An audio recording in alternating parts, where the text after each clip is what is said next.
Welcome to Immerse Beginnings reading for Week 3, Day 15. Exactly 2 months after the Israelites left Egypt, they arrived in the wilderness of Sinai. After breaking camp at Rephidim, they came to the wilderness of Sinai and set up camp there at the base of Mount Sinai. Then Moses climbed the mountain to appear before God. The Lord called to him from the mountain and said, "Give these instructions to the family of Jacob. Announce it to the descendants of Israel. You have seen what I did to the Egyptians. You know how I carried you on eagle's wings and brought you to myself. Now if you will obey me and keep my covenant, you will be my own special treasure from among all the peoples on earth. For all the earth belongs to me, and you will be my kingdom of priests, my holy nation. This is the message you must give to the people of Israel." So Moses returned from the mountain and called together the elders of the people and told them everything the Lord had commanded him. And all the people responded together, "We will do everything the Lord has commanded." So Moses brought the people's answer back to the Lord. Then the Lord said to Moses, "I will come to you in a thick cloud, Moses, so the people themselves can hear me when I speak with you. Then they will always trust you." Moses told the Lord what the people had said. Then the Lord told Moses, "Go down and prepare the people for my arrival. Consecrate them today and tomorrow, and have them wash their clothing. Be sure they are ready on the 3rd day, for on that day the Lord will come down on Mount Sinai as all the people watch. Mark off a boundary all around the mountain. Warn the people. Be careful. Do not go up on the mountain or even touch its boundaries. Anyone who touches the mountain will certainly be put to death. No hand may touch the person or animal that crosses the boundary. Instead, stone them or shoot them with arrows. They must be put to death. However, when the ram's horn sounds a long blast, then the people may go up on the mountain." So Moses went down to the people. He consecrated them for worship, and they washed their clothes. He told them, "Get ready for the 3rd day, and until then abstain from having sexual intercourse." On the morning of the 3rd day, thunder roared and lightning flashed, and a dense cloud came down on the mountain. There was a long, loud blast from a ram's horn, and all the people trembled. Moses led them out from the camp to meet with God, and they stood at the foot of the mountain. All of Mount Sinai was covered with smoke, because the Lord had descended on it in the form of fire. The smoke billowed into the sky like smoke from a brick kiln, and the whole mountain shook violently. As the blast of the ram's horn grew louder and louder, Moses spoke, and God thundered his reply. The Lord came down on the top of Mount Sinai and called Moses to the top of the mountain. So Moses climbed the mountain. Then the Lord told Moses, "Go back down and warn the people not to break through the boundaries to see the Lord, or they will die. Even the priests, who regularly come near to the Lord, must purify themselves so that the Lord does not break out and destroy them." "But Lord," Moses protested, "the people cannot come up to Mount Sinai. You already warned us. You told me, mark off a boundary all around the mountain to set it apart as holy." But the Lord said, "Go down and bring Aaron back up with you. In the meantime, do not let the priests or the people break through to approach the Lord, or he will break out and destroy them." So Moses went down to the people and told them what the Lord had said. Then God gave the people all these instructions. "I am the Lord your God, who rescued you from the land of Egypt, the place of your slavery. You must not have any other god but me. You must not make for yourself an idol of any kind, or an image of anything in the heavens or on the earth or in the sea. You must not bow down to them or worship them, for I, the Lord your God, am a jealous God who will not tolerate your affection for any other gods. I lay the sins of the parents upon their children.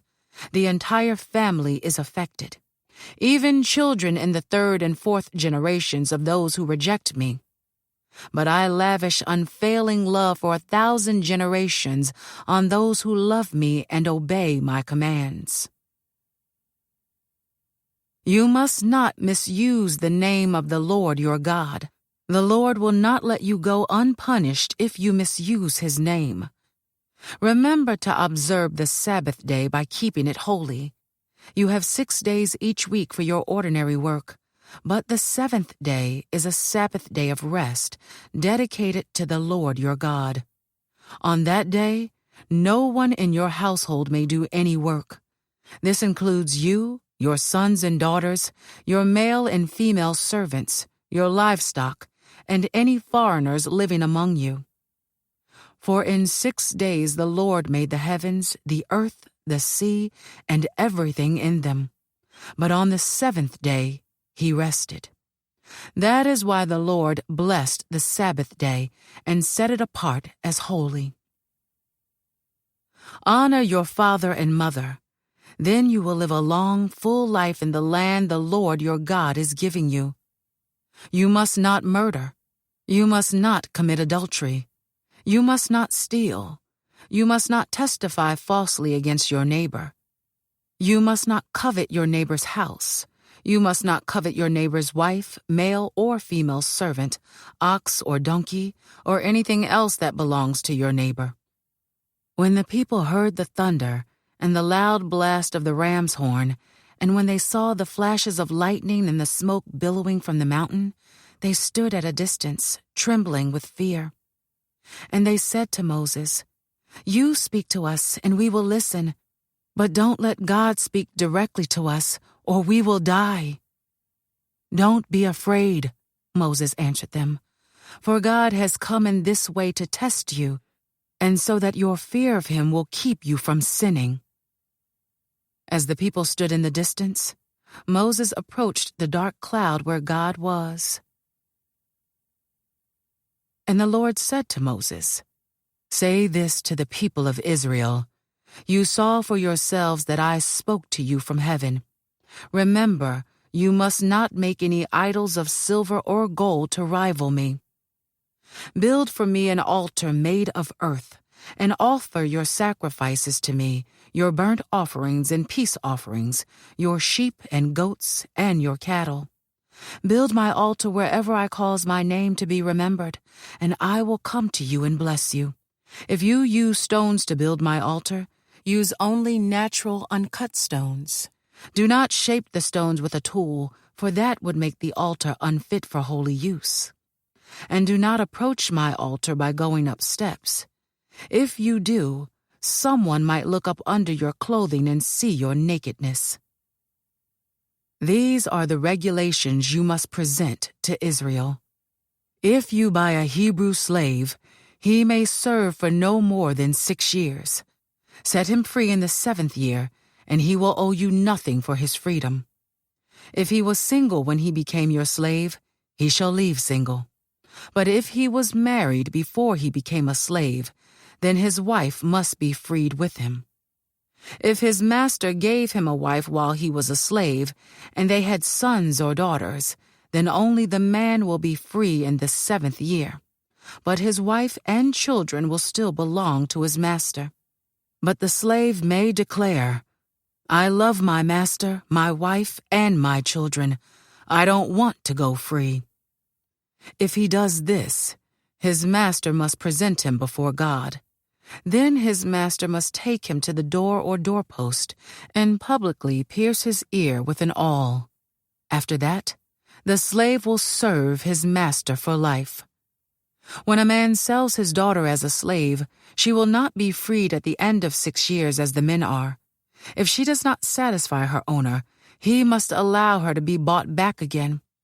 But he is not allowed to sell her to foreigners, since he is the one who broke the contract with her. But if the slave's owner arranges for her to marry his son, he may no longer treat her as a slave but as a daughter.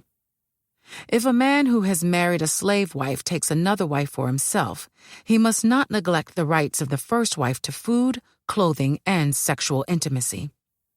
If he fails in any of these three obligations, she may leave as a free woman without making any payment.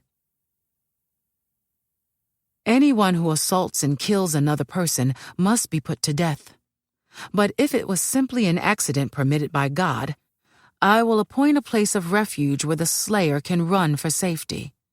However, if someone deliberately kills another person, then the slayer must be dragged even from my altar and be put to death. Anyone who strikes father or mother must be put to death. Kidnappers must be put to death, whether they are caught in possession of their victims or have already sold them as slaves. Anyone who dishonors father or mother must be put to death. Now suppose two men quarrel, and one hits the other with a stone or fist, and the injured person does not die but is confined to bed. If he is later able to walk outside again, even with a crutch, the assailant will not be punished, but must compensate his victim for lost wages and provide for his full recovery. If a man beats his male or female slave with a club and the slave dies as a result, the owner must be punished. But if the slave recovers within a day or two, then the owner shall not be punished, since the slave is his property. Now suppose two men are fighting, and in the process they accidentally strike a pregnant woman so she gives birth prematurely. If no further injury results, the man who struck the woman must pay the amount of compensation the woman's husband demands and the judges approve. But if there is further injury, the punishment must match the injury. A life for a life, an eye for an eye, a tooth for a tooth, a hand for a hand, a foot for a foot, a burn for a burn, a wound for a wound, a bruise for a bruise. If a man hits his male or female slave in the eye, and the eye is blinded, he must let the slave go free to compensate for the eye. And if a man knocks out the tooth of his male or female slave, he must let the slave go free to compensate for the tooth. If an ox gores a man or woman to death, the ox must be stoned and its flesh may not be eaten. In such a case, however, the owner will not be held liable. But suppose the ox had a reputation for goring, and the owner had been informed but failed to keep it under control. If the ox then kills someone, it must be stoned, and the owner must also be put to death. However, the dead person's relatives may accept payment to compensate for the loss of life. The owner of the ox may redeem his life by paying whatever is demanded. The same regulation applies if the ox gores a boy or a girl. But if the ox gores a slave, either male or female, the animal's owner must pay the slave's owner 30 silver coins, and the ox must be stoned. Suppose someone digs or uncovers a pit and fails to cover it, and then an ox or a donkey falls into it.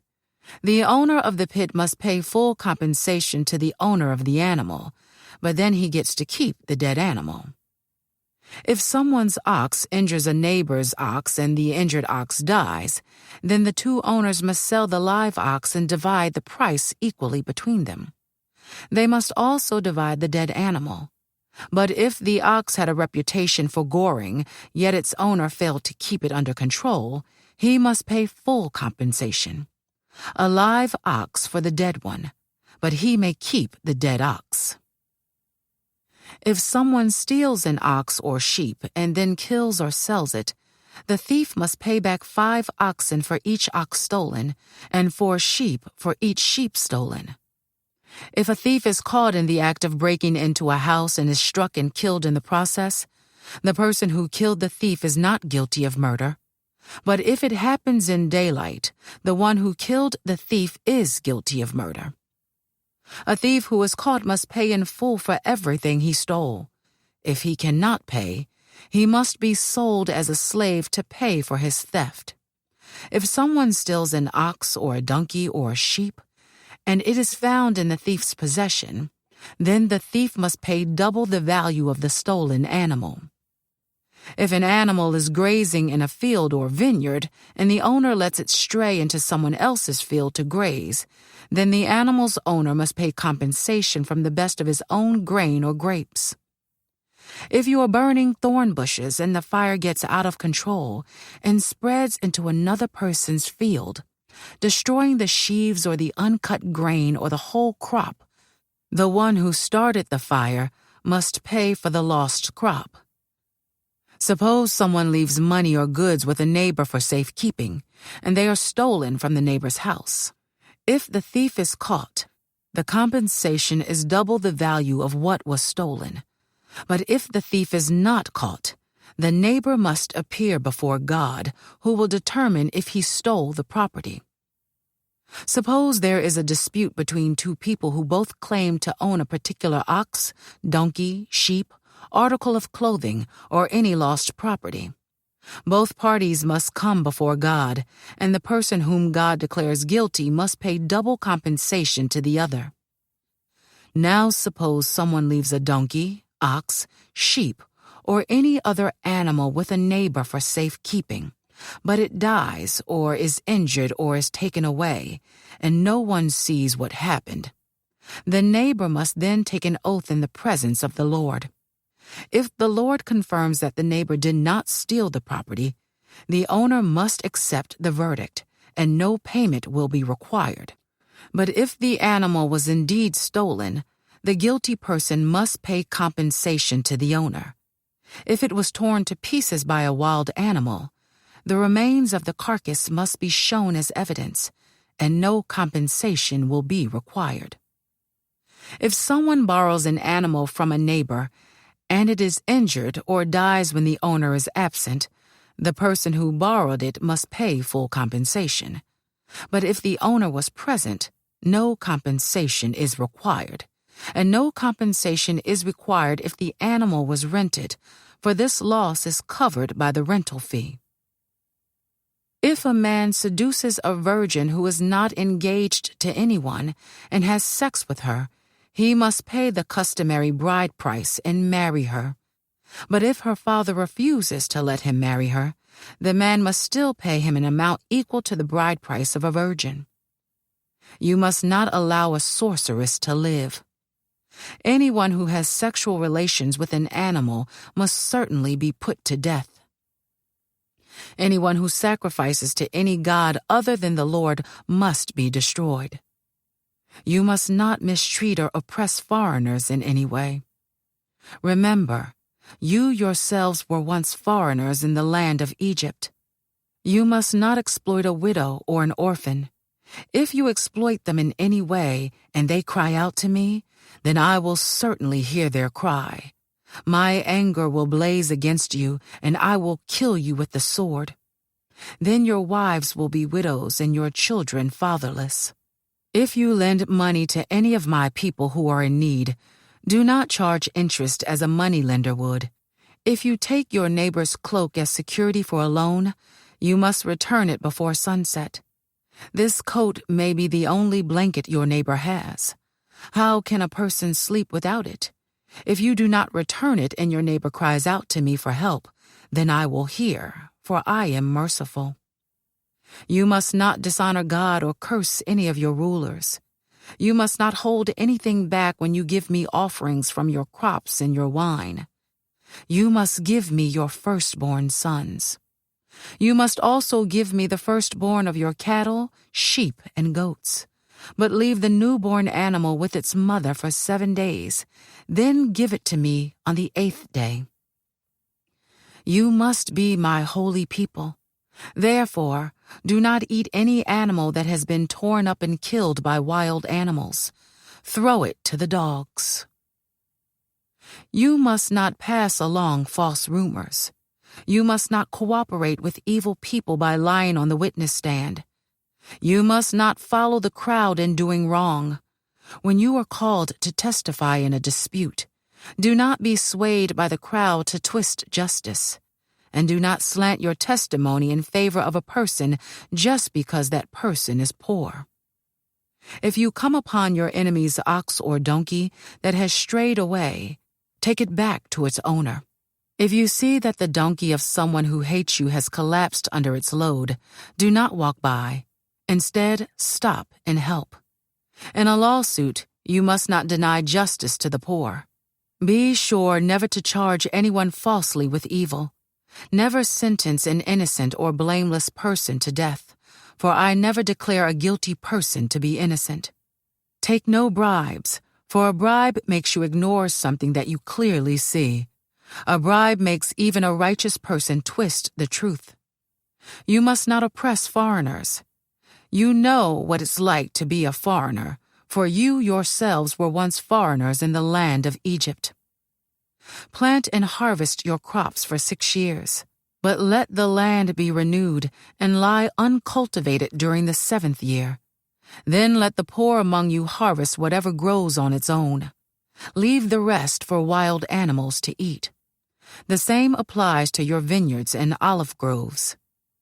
You have 6 days each week for your ordinary work, but on the 7th day you must stop working. This gives your ox and your donkey a chance to rest. It also allows your slaves and the foreigners living among you to be refreshed. Pay close attention to all my instructions. You must not call on the name of any other gods. Do not even speak their names. Each year you must celebrate 3 festivals in my honor. First, celebrate the festival of unleavened bread. For 7 days the bread you eat must be made without yeast, just as I commanded you.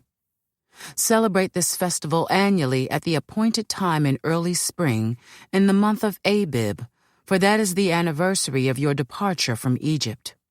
No one may appear before me without an offering. Second, celebrate the festival of harvest, when you bring me the first crops of your harvest. Finally, celebrate the festival of the final harvest at the end of the harvest season, when you have harvested all the crops from your fields. At these 3 times each year, every man in Israel must appear before the sovereign, the Lord. You must not offer the blood of my sacrificial offerings together with any baked goods containing yeast. And do not leave the fat from the festival offerings until the next morning. As you harvest your crops, bring the very best of the first harvest to the house of the Lord your God. You must not cook a young goat in its mother's milk. See, I am sending an angel before you to protect you on your journey and lead you safely to the place I have prepared for you. Pay close attention to him and obey his instructions. Do not rebel against him, for he is my representative, and he will not forgive your rebellion. But if you are careful to obey him, following all my instructions, then I will be an enemy to your enemies, and I will oppose those who oppose you. For my angel will go before you and bring you into the land of the Amorites, Hittites, Perizzites, Canaanites, Hivites, and Jebusites, so you may live there. And I will destroy them completely. You must not worship the gods of these nations or serve them in any way or imitate their evil practices. Instead, you must utterly destroy them and smash their sacred pillars.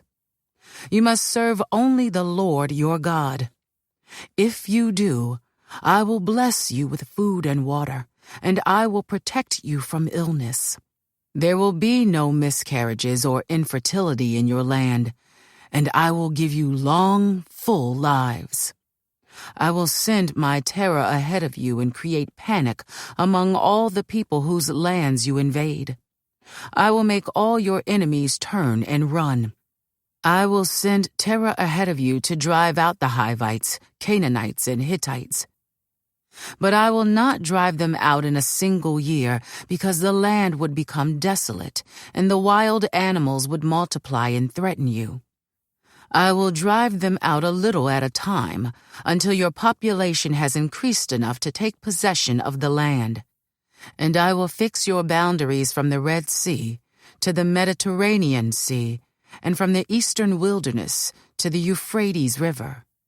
I will hand over to you the people now living in the land, and you will drive them out ahead of you.